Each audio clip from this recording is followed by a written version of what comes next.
Hello, Lakers Nation. Welcome into the LakersNation.com podcast. I am Trevor Lane. You can find me over on X at Trevor_Lane, on Instagram and Threads at Trevor Lane NBA. It is game day. Lakers versus Spurs tonight. Can the Lakers make it two in a row against San Antonio? And will the Lakers have their full complement of players, with the exception, of course, of Gabe Vincent? We've got an update on the injury report. But first, a little bit of news to get into. Actually, first, before the news, if you haven't done so yet, make sure you're subscribing to the Lakers Nation YouTube channel and check out our channel membership program. Click that join button. Just did a fun show last night where I did a live show for members only and had members come on stage, hang out, talk Lakers basketball. It's a good time. Click that join button. Check out the perks that we offer over on the Lakers Nation YouTube channel. All right, let's start off with this. It was the news that came out yesterday, maybe a continuation of a story that we've been following, and that's that Zach LaVine, according to a Chicago-based reporter, prefers to be traded to the Los Angeles Lakers, specifically due to the Clutch Sports connection that's going on there. Now, regardless of what the reason is, Zach LaVine wanting to be a Laker is not a surprise.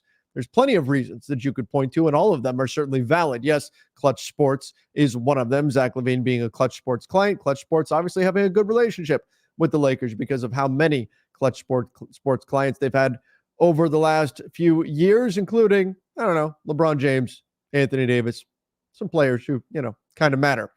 So that connection obviously is there, and that's real. But on top of that, Zach LaVine played his college basketball for UCLA. And you'd have to imagine if he is going to leave the Chicago Bulls, he would like to go to a team that has a chance to contend, and the Lakers certainly fancy themselves as contenders. In fact, they just won the in-season tournament and went to the Western Conference Finals this past year. So Zach LaVine wanting to be a Los Angeles Laker, well, it makes a lot of sense. Now, the question is, does it matter what Zach LaVine wants? He has 3 more years under contract after this one, and they come at a pretty hefty price tag, all north of $40 million. The third year is a player option that rings in at just about $50 million.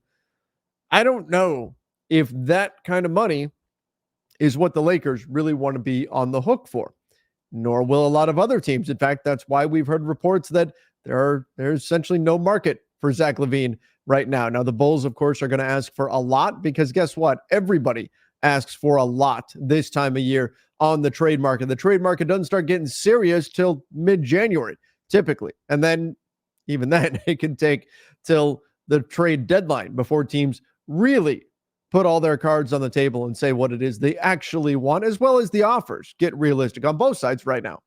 Things are far apart. Why? Because sellers are asking for the moon and buyers are offering very little. Eventually, as we get closer and closer to the deadline, those two sides inch closer and closer together, and off you go. Sometimes deals get done.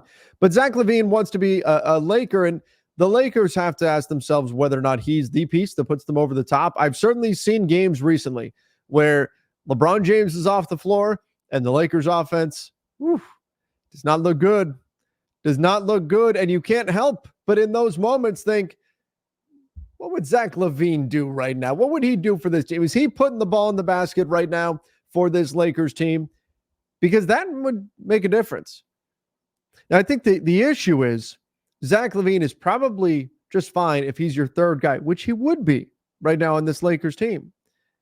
But if his contract goes for 3 more years, which it does, well, then you're signing up to make Zach LaVine your second guy along with Anthony Davis whenever LeBron retires. Who knows? Maybe LeBron plays another 5 years and Zach LaVine would always be the third guy. I don't know.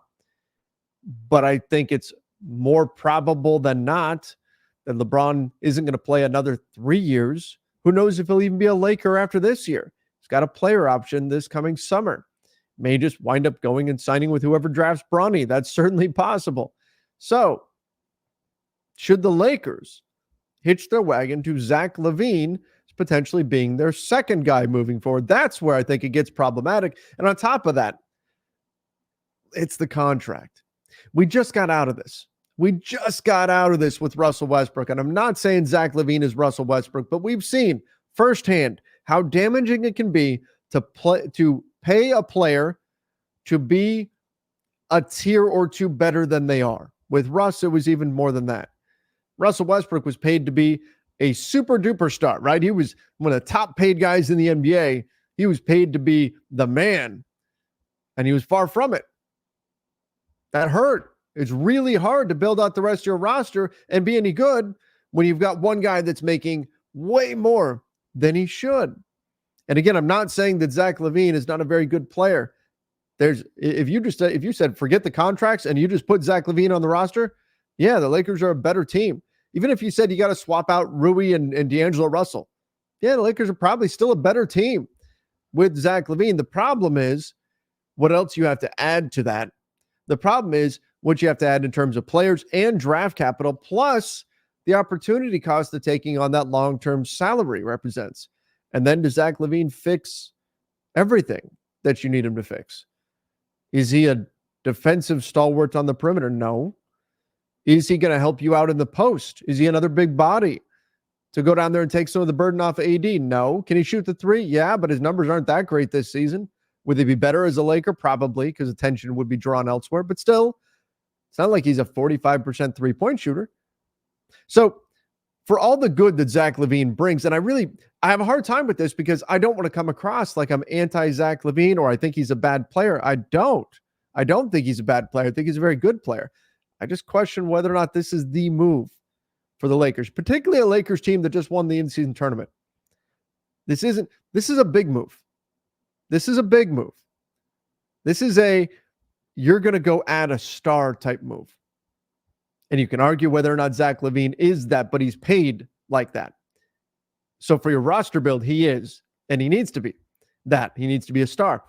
But if you're the Lakers, is now the time to really blow everything up, to make big moves?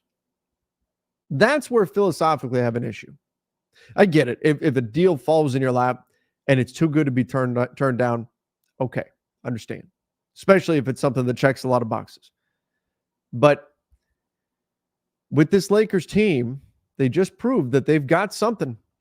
When they turn it up, when they're really going as they did as the in-season tournament, in that tournament, they've got something. Yeah, there's things you need to add. But those are little kind of tweaks on the margins. Those aren't tear it down, rebuild it type moves. Those aren't major construction moves. We're not doing demolition. We're not knocking down walls here or anything like that. No, you're adding a little bit, some accents here and there. That's what you're doing with this Lakers team. And so from a philosophical level, I just, knowing the contracts that you have to stack up in order to get Zach LaVine, I just have a hard time thinking it makes sense. If the Lakers had a big contract on their books that they didn't really want, that wasn't helping them on the floor, but it was an expiring deal, okay. Like if we're still living in Russell Westbrook hell, where you've got this $47 million anchor keeping your team from getting to where it wants to go, okay. Let's talk Zach LaVine for Russ, and let's talk about what else you can package with Russ and make this happen, right? That's a different discussion, though, than what this Lakers team has and is right now. So the news that Zach LaVine wants to be a Laker, it's no surprise. The question is, do the Lakers want Zach LaVine? And do they want him enough to sacrifice what it would take to get him? That's where I think it becomes more problematic if you're the Lakers. But that's where the situation currently stands. We're going to hear tons of trade rumors involving the Lakers, because we always do, heading up to the February 8th trade deadline. Remember, as of today, right now, December 15th, the Lakers, most of the guys they signed over the summer are now trade eligible, including D'Angelo Russell. The only two who are not are Rui Hachimura and Austin Reeves. They become trade eligible on January 15th. Well, I misspoke. There's another one. Jared Vanderbilt is actually not trade eligible all season, so the Lakers will not be moving him. But the other one's available to be traded as well. Anthony Davis as well in that not tradable list. But Gabe Vincent, D'Angelo Russell, Christian Wood, on and on. These guys, they're all now trade eligible. Rui Hachimura, Austin Reeves become trade eligible January 15th. So expect the trade rumors to continue. Will Zach LaVine get moved? Sounds like the Bulls want to move him sooner rather than later. I think the earliest the Lakers could do it would be January 15th, but the Bulls want to get a chance to see what their new team looks like after a Zach LaVine trade so that they can then make their decisions before the trade deadline. A trade with the Lakers, even on January 15th, doesn't give them a lot of time to do that. So perhaps another factor in Chicago's decision making.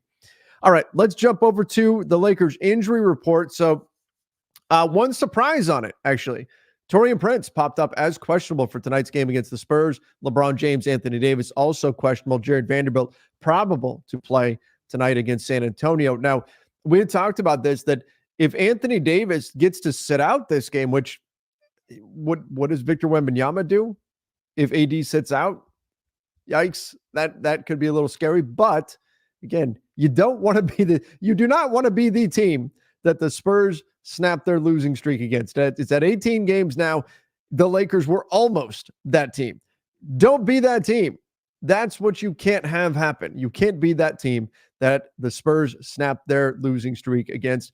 So if Anthony Davis does not play, the downside is a loss suddenly becomes more likely. Wembanyama, his skill will really shine. But the positive would be Anthony Davis would have 4 straight days off, because the Lakers don't play again until Monday. You have Saturday and Sunday off. Lakers didn't play on Thursday. You take Friday off. That's a nice stretch for an Anthony Davis who has been dealing with a groin injury, been trying to get that better. Have 4 days in a row off at this point in the NBA schedule. That would be pretty nice. So there's something that's enticing about potentially having Anthony Davis sit. LeBron James sat last game. I would have to imagine he probably plays this one. But do the Lakers feel like you can roll the dice and get a win tonight without Anthony Davis, but with LeBron James? Maybe you let AD get a full 4 days off to rest and recover before he gets back at it. Maybe that's the best way to manage that injury. That's going to be something I'm going to be keeping an eye on the injury report. And then again, Taurean Prince popping up on the injury report, listed as questionable. If he's not able to go, I think that probably funnels more minutes to Rui Hachimura, maybe some more minutes to Max Christie as well. But something to keep an eye on. He's been shooting the hell out of the ball over the last few weeks, been fantastic. Remember, he had a really rough first 3 weeks in November. People were fed up. They were exasperated. They were ready to banish him from this team. Well, now the tables have turned. Now the shot's starting to fall. We knew he's a better shooter than what he was showing for most of November with the Lakers. And now things have started to turn around for him. Hopefully he's a go tonight against San Antonio. So that's where we're at on the injury report right now. I do need to get into the mailbag in just a moment. But first, let's talk just big picture about this matchup. Lakers Spurs. What do they need to do in order to get a win tonight? Now, it's easy to say, well, just play hard. And maybe that's the answer, right? The Spurs, they're bad at basketball. Not a good thing when you're an NBA team. They're not a good basketball team. But we also saw them figure some things out against the Lakers last game. We saw them figure out that if Anthony Davis is gimpy, which he was, you could put your head down and drive on the Lakers perimeter defenders, get to the basket. Anthony Davis wasn't going to be able to stop you, and you could find success doing that. Keldon Johnson went berserk, getting to the basket, burning Taurean Prince, Austin Reeves, D'Angelo Russell, the Lakers perimeter defenders. It drove me crazy that Darvin Ham didn't throw in the Lakers' better perimeter defenders to slow them down when the Spurs were getting to the basket over and over and over again. I know it frustrated a lot of you out there in Lakers Nation, but the Lakers in this matchup tonight, do we see them right that wrong? Do we see a more defense-first approach? Because you know San Antonio is going to do the same thing. They're going to be driving to the basket. They're going to attack the Lakers' perimeter defenders. Therefore, more Max Christie, more Jared Vanderbilt, more Cam Reddish. Those things can solve some of the problems with the perimeter defense, especially if you're willing to take that hit offensively of not having enough shooting on the floor and trust that your defense is going to force turnovers and get stops, especially if you get a lead. If you can get a lead, then you can throw it all in on defense and off you go, which is what I was surprised the Lakers didn't do last game in the fourth quarter. Instead, putting a very offensive-based unit on the floor when the Spurs had it rolling. That was strange decision-making last game. But I talk about this a lot. You know, there's certain, over the years of doing this, there's certain rules that I see in the NBA, certain things that you want to follow, certain mantras that you want to live by. One of them that you guys hear from me a lot, especially around the trade deadline, is that no trade is better than a bad trade. people get frustrated when they see their team not make a trade. Sometimes the only moves that were out there are not good moves, and fans would have been even more frustrated if the team made a bad trade. So sometimes the patience to not make a move is a virtue. But another one that I say a lot is that you have to take care of the games you're supposed to win. Win the games you're supposed to. If you want to get to where you want to go in the NBA in terms of the standings, yes, it'd be great if you beat all the best teams. That'd be fantastic. But the true key is winning the games you're supposed to win. If you are a playoff team, you have to make sure that you consistently take care of business against the lower level teams. You can't be that team that takes 5, 6, 7 nights off over the course of the year and you drop games to bad teams. That's going to knock you down in the standing. Because you know what's happening? All your opponents, they're beating up on those teams. They're stockpiling wins against the San Antonio Spurs of the world. And if you're not, you're going to fall behind. Because you know what? When you're playing the other teams, the other really good teams, you're going to win some, you're going to lose some. That's the way it goes. Because the reality is, when you're playing a good team, if you are a good, I think the Lakers are a good team, but if you're a good team and you're playing another good team, there's going to be some nights where you play, you have full attention, completely focused, you're giving everything you've got to win the game, and the other team just has a good night. They shoot the ball well, and you lose. That's going to happen. But you know what? Against the bad teams, the Spurs, the Hornets, the Pistons, if you go out there and you're a true playoff contending team like the Lakers are, you go out there, give full effort, full focus, full attention to it. You know what's going to happen? You're going to win almost every time. You may lose, 1 in 10, maybe you drop. Maybe it's even greater. Maybe it's 1 in 20. We're talking about the true bottom of the barrel teams that you might drop because they get hot on a certain night or whatever. But if you go out there and you are completely committed to that basketball game, it's going to be a win, almost certainly. You can't say that when you go up into a matchup with these top tier teams. You can't. You could be at your very best, and it's possible one of these other really good teams just beats you. It's not going to happen when you're playing the bottom tier team. So if you want to guarantee a win, it's focusing on those games. So against the Spurs, against the Pistons, against the Hornets, against these bottom tier teams, the Blazers, you get in there, you focus, and it's easier said than done. You take care of business, and you bank the win. And if you do that enough, and your opponents are going to falter every now and then against these teams, well, that's going to get you where you want to go in the postseason. So to me, the key is beating the teams you're supposed to beat. This is a game the Lakers should win. I hope that what happened in the fourth quarter of this last game, when they gave up 45 points to San Antonio, will still serve as a wake-up call, that we will not see the Lakers come out tonight, regardless of who is on the floor, thinking, well, it's the Spurs, so what happened in the fourth quarter, that was an outlier. That's never happening again. We're going to cruise this game without having to try. If they do that, one of my other sayings, never give a bad team hope. It's the worst thing you can do, especially a team that's lost 18 games in a row, because you know what they're going to do? They're going to play like their lives are on the line because they're going to smell blood. They're going to think that there's an opportunity for them to get a win, which is so elusive, so rare. They will throw everything at it, and then you've got a fight on your hands. So before we even get to any of the X's and O's and anything for tonight's game, the mental approach to this game is extremely important. This Lakers team has got to be careful that they don't overlook the Spurs, that they don't discount what happened in the fourth quarter of last game, that instead they take that to heart, they use that as motivation, and they come out and play aggressive, they play focused with attention to detail. That's the kind of Lakers basketball we need to see tonight. Now, aside from that, obviously, if Anthony Davis does or doesn't play, that makes a big difference in strategy. Same thing with LeBron James. What I'd like to see in this game, though, I'd like to see the Lakers do a better job containing drives from the perimeter. I'd also like to see the Lakers attacking Wembanyama a little bit earlier, try to push him off of his spots. Again, much easier said than done, but you can't have him going berserk. Now, he got hot from three, so did Keldon Johnson. Hopefully that doesn't happen again. But then from the Lakers, D'Angelo Russell needs a bounce back game in a big way. You know, it was just 2 weeks ago. I put it out there on X at Trevor_Lane. I said, who's the third best Laker? Simple question. Got a lot of responses.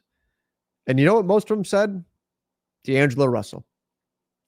I have a feeling if I asked the question again today, the answer would be a bit different. D'Lo's been struggling lately, not shooting the ball nearly as well. 30% from three the month of December. He's a 40% three-point shooter for the season, or was. Now he's dropped down to 38% as he's slid in the month of December. He needs a bounce back. And I'm one of the first ones always saying that D'Angelo Russell, you ride the roller coaster. You understand that when he has a cold stretch, he's going to bounce back and have a hot streak. Sometimes it's one game down, one game up, one game down, one game up. Sometimes that's the pattern. Right now, it doesn't seem to be. He's been kind of mired in a bit of a funk. Doesn't seem to have the same bounce in his step. Doesn't look like he's playing with as much confidence as he was just a couple of weeks ago. So I think D'Angelo Russell, more than any other Laker right now, needs a bounce back game. He needs a big game, and especially against a bad team like the Spurs. D'Angelo Russell stepping up and scoring the basketball. I'm talking 25-ish points from D'Lo. That would be exactly what the doctor orders for D'Angelo Russell tonight.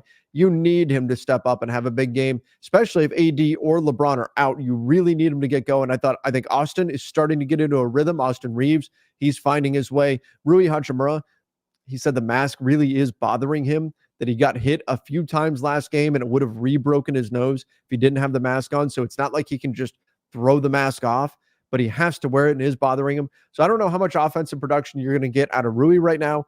The Lakers need D'Lo, again, especially if LeBron and or Anthony Davis are out for tonight's game. And even if they do play, look, we know what's going to happen. The Spurs are going to pack the paint. D'Angelo Russell needs to take advantage, knock in those threes. He needs a bounce-back game for his own confidence, for Lakers fans' confidence in him. Let's get it done. D'Angelo Russell bounce back. Let's make it happen tonight. Christian Wood also is a guy I wanted to talk about. Got a lot of minutes last game against the Spurs, 21 minutes. I don't know if that's the best plan moving forward to play him quite that many minutes. Again, if Rui's mask really is bothering him that much, maybe you don't have a choice. But I'm for giving Christian Wood minutes.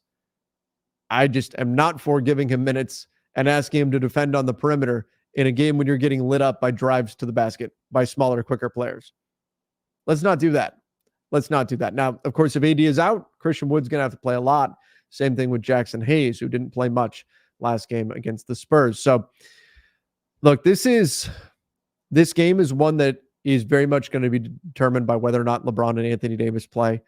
The game changes a ton depending on whether they are in or out. But regardless, this should be a win. I just want to see this Lakers team get out there, take care of business. Don't mess around. Don't overlook this team. Bank the win, and then go into a weekend with Saturday and Sunday off before we get back to it next week. All right, I do need to get into the mailbag. Before I get there, though, let me give a shout out to our sponsors. The first one is Doer. Now, Doer is absolutely fantastic. When I'm choosing what to wear, I want to be very comfortable. That is my key. I have to be comfortable. And Doer jeans have become part of my daily wardrobe. I literally wear my Doer jeans pretty much every single day at this point. Anytime I have to go out, there's some days where I'm just wearing sweats, but anytime I have to go out and look decently presentable, I will underdress in order to be comfortable. I'm not opposed to doing that. I'm fine with doing that. I'm fine with being the underdressed one in the room as long as I'm comfortable. With Doer, I don't have to look underdressed because these are really nice, good-looking jeans. My wife loves them. In fact, when I first tried on my Doer jeans, she went, "Whoa, those are way better than the jeans you've got now." And I said, "Yes, they are." And they feel great. They are super comfortable. They're the best looking pair of jeans that I own. And they're also the most comfortable. So for someone like me who prioritizes comfort over everything else, it's a win-win. I look better, get jeans that fit well, and they're more comfortable than literally any other pair of jeans that I own. They are durable. They're flexible. You don't sacrifice comfort or style. They're antibacterial, which equals less washing. Temperature regulating fabrics for all day and all weather comfort. And Doer clothes are sustainably crafted to last a long time. So they'll be a staple for me for years to come. I love my Doer jeans, and you will too. They make a great holiday gift for you and for those on your list. Check out Dewar's flagship stores in LA or Denver, or shop online at shopdewar.com/LakersNation. Right now, my listeners get 15% off site-wide when you use my special URL, shopdewar.com/LakersNation. Take advantage of this because Dewar never goes on sale. Don't wait. 15% off. Go now. shopdewar.com/LakersNation. Those Dewar jeans really are absolutely fantastic. Also want to give a shout out to Underdog.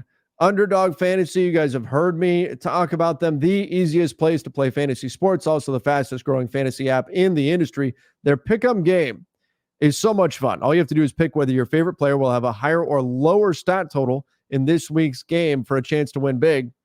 You can win up to 20 times your money in a single night. Pick between 2 and 5 players to build a pick'em entry. You can also make rivals picks, which pits 2 players against each other, like which player is going to have more points. That can be a lot of fun too in any given matchup. Look, Underdog, it's so much fun getting on there and playing. It increases your engagement with the game, and to me, it makes watching the games that much more exciting. So you can sign up today with promo code LakersNation. Get your first deposit doubled up to $100. Visit UnderdogFantasy.com or find them in the App Store. And don't forget to register with my promo code LakersNation to get your first deposit doubled up to $100. Must be 18 or older and present in a state where Underdog Fantasy operates. Terms apply. Concerned with your play? Call 1-800-522-4700 or visit ncpgambling.org. All right, let's get into the mailbag, checking out some of the questions and comments coming in from Lakers Nation. Most of these came in after the Lakers' scary, nerve-wracking win against the Spurs the other night. Piers said, fun trade. Oh, it is the season. Fun trade. Lakers receive Claxton and O'Neal. Nick Claxton, Royce O'Neal from the Nets. Nets get Gabe, Max, Christian Wood, and an unprotected first from the Lakers. The Lakers get Alex Caruso from the Bulls. The Bulls get Taurean Prince, JHS, and a second from the Lakers. Works on the trade machine. So the Lakers get Nick Claxton, Royce O'Neal, Alex Caruso. They lose Gabe Vincent, Max Christie, Christian Wood, Taurean Prince, JHS, an unprotected first, and a second or two. So I like all the guys that you're bringing back, obviously. Royce O'Neal, Nick Claxton, Alex Caruso. Sure, that definitely helps out. You're moving Taurean Prince, but you'd say, well, the Lakers probably have the wing depth to still be okay there. Losing Max Christie hurts. You're sacrificing all of your youth, essentially. Max Christie, your youth that you've got high investment in here. Max Christie, JHS, plus an unprotected first, plus a second or two.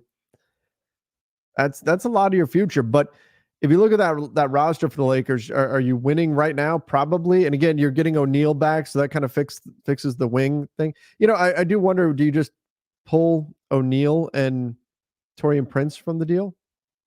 Is that something you maybe look to do? But I'd have to look and see if the math still works at that point. You know, I don't necessarily hate it. It's a lot of pieces going out. You've got 1, 2, 3, 4, 5 players going out. That's a lot. That's a lot of your roster. On a 14-man roster, 5 players going out. That's a lot of players going out. You got 3 coming back, so obviously that opens up a couple of roster spots for you to fill as well. Still, you already have an open roster spot at this point to be a player on the buyout market, so you'd have to have some players that you'd be ready to bring in. I think it comes down to this. I don't know that the Nets are going to move Claxton for that offer. Essentially, for them, value-wise, it's max and a first. Are they willing to do that? Maybe. The Bulls are putting out signals that they don't want to move Alex Caruso, period.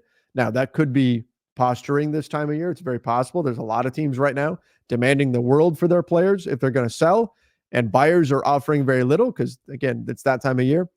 So it's a creative trade. I'll say it makes some sense. I think, yes, if you put those 3 players on the Lakers right now and you subtract those 5, are the Lakers a better team? Yeah, they probably are, especially Claxton. I like the idea of having Claxton in there with AD. But And of course, Alex Caruso to defend on the perimeter, that could be massive as well. But I think it's a lot of pieces moving. I don't know if the Lakers want to move quite that many players. We'll see. Matty James, defense isn't even paying attention to Wood, even when he stands there behind the three-point line like he always does, but yet he plays over Vando. I think Vando, they're still trying to work him back in slowly, but Christian Wood, man, he needs to find his three. He's a 38%, 37% three-point shooter last season. And for his career, he's been a good three-point shooter. Just the offense disappeared for the Lakers. Can't hit a shot, can't hit those threes. That was the part of his game we thought was a given. It was his three-point shooting. That was the part that you were going to be able to count on. The questions for Christian Wood were, could he rebound? Could he defend? Could he protect the rim at all? Could he do those things? Because the offense you knew was going to be there. It's MIA. Hopefully he finds it. Daryl Watts became a channel member. Remember, click that join button. You can check that out and see the perks that we have to offer for channel members. Chef Lev, positive. Lakers practicing winning without LeBron. Hey, that's a positive coming out of the last game. The Lakers do need to get better at playing without LeBron James. Trey said, I'm getting sick of Mr. Icy Hot, a.k.a. D'Lo. Really losing my patience with him. Yeah, I mean, I get it. But again, literally 2 weeks ago, D'Angelo Russell was the vast majority's pick for the third best Laker on the team. And now we're losing our patience. And I'm not saying we shouldn't be frustrated with D'Lo. I'm not saying that it's not an acceptable response or whatever. Like, I get it, right? You've got high standards and all that. And Lakers fans, you should have high standards. But sometimes we get so dialed in on any particular game and we get caught in that moment that we can forget to take a step back and go, wait, it was like literally 6 games ago when D'Angelo Russell was the consensus third best Laker on the team. Now it's, oh my gosh, this team won't do anything unless they get rid of D'Lo. I think sometimes we get caught in that roller coaster. Now, there have been people who've said from the get-go, though, that D'Angelo Russell's not the guy, that inconsistency is really the root of the problem and all of that. It's just, it's interesting because he can be so polarizing because he gives you evidence on either side, right? Like, if you're a D'Lo hater, you're going to find plenty of evidence to hate D'Angelo Russell and say the Lakers aren't going to go anywhere with D'Lo. If you really like D'Lo, you're going to have plenty of evidence to say, look, he's really good. He just dropped 35 points or he shot 6 of 8 from 3 or whatever. There's evidence to both sides.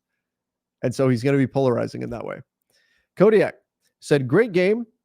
Victor Wembanyama versus AD was fun. Haven't heard anything about an Alex Caruso trade in a while. JHS and Max Lewis money works. Can a few seconds get it done? I think the Bulls want a lot. That's what they're saying. Who knows? Maybe that'll change by the trade deadline. But it's also out there that the Bulls want to move Zach LaVine first and then figure out what the roster looks like from there. So it may pay off to be patient here for the Lakers. Northborough said, check Cam's last 5 assignments. Nobody, including Luka, shot a good percentage. Vassell was the next one on Cam Island. It's why it baffles me.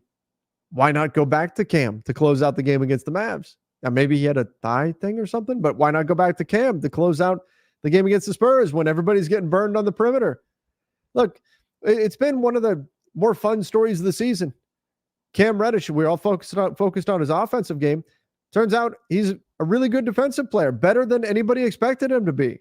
Those long arms, they're coming in handy. Use it. Let him close some games. We stack chips, said Trevor. D'Lo, Rui, JHS for LaVine. I don't see that affecting our depth if they aren't producing anyway. Think about it. Problem is, that's not the deal. Problem is, the Bulls are going to want picks on top of that. But in terms of value, yeah, you can't complain about that if that's the deal. But they're going to want picks on top of that. And then I think even if you do that, let's say the Bulls lose their minds and they say D'Lo, Rui, JHS for LaVine. Just get him off our roster. Let's do this. By the way, I should have mentioned this when I was talking about Zach LaVine earlier. He's hurt right now. He's probably not going to play in December. We probably won't see him play till January. Like, that's got to be a factor in trade negotiations too. He's got swelling in his foot. That's not good. But anyway, I think you need another creator. So then you've got to make a follow-up trade. I don't think you can just give the ball to Zach LaVine all the times D'Angelo Russell would have had the ball and ask him to be your on-ball creator for everybody. So you probably need to get another point guard after you do that. And maybe that's why you add in, an Alex Caruso trade or something. But Joseph said, was Cam injured at the end of the Mavs game? Felt like Darvin's rotation lost us that game. Luka was doing whatever he wanted while Cam picking up full court was effective. I don't know. Like, I saw some rumbling about maybe his thigh was bugging him a little bit, but I never saw any confirmation because it was strange. But then against the Spurs kept blowing by the Lakers, getting right to the basket. It seemed like the way you put out the fire is by putting out defensive players that can stop that. And the Lakers kept an all-offense unit out there as though they were down 10 instead of up 13 or whatever it was that they were stuck at for a while. And then suddenly here come the Spurs. It was odd. That's for sure. It's definitely odd. I tend to, from the fan perspective, we tend to be critical of Darvin Ham. And that's not unique to Lakers fans. That's not unique to Lakers Nation. Fans across the board, across sports, really. Their team plays poorly, their team loses, it's blame the coach. The coach tends to get a lot of blame. It's the way it goes. And I'm pretty good at taking a step back and looking big picture at things. But even I looked at that game and I had a hard time justifying the way Darvin was. And I talked about it on the post game. I had a hard time justifying what Darvin was doing with his rotations. Just didn't make sense, especially to close out the game. It was almost like even Darvin was like, it's the Spurs. I'm going to play around a little bit. I'm going to try this and just see what happens. And let's get this unit some experience under fire and let's throw this at them. And then they almost got burned by that, which was, again, scary. But fortunately, that game didn't result in a loss. Now, hopefully the Lakers can get a win tonight, head off into a 2 days of no game weekend, and rest up a bit before they play again next week. So important that the Lakers get a win tonight for this one. We'll see. Again, keep an eye on the injury report. LeBron, Anthony Davis, do they play or do they rest? We'll see. Lakers Nation, thank you guys for joining me for the show. Put your thoughts in the comments down below. Don't forget to subscribe to the Lakers Nation YouTube channel. Podcast listeners, if you wouldn't mind, give me that 5-star rating and review over on Apple Podcasts. Certainly would appreciate it. Till next time, everybody. See ya and stay safe.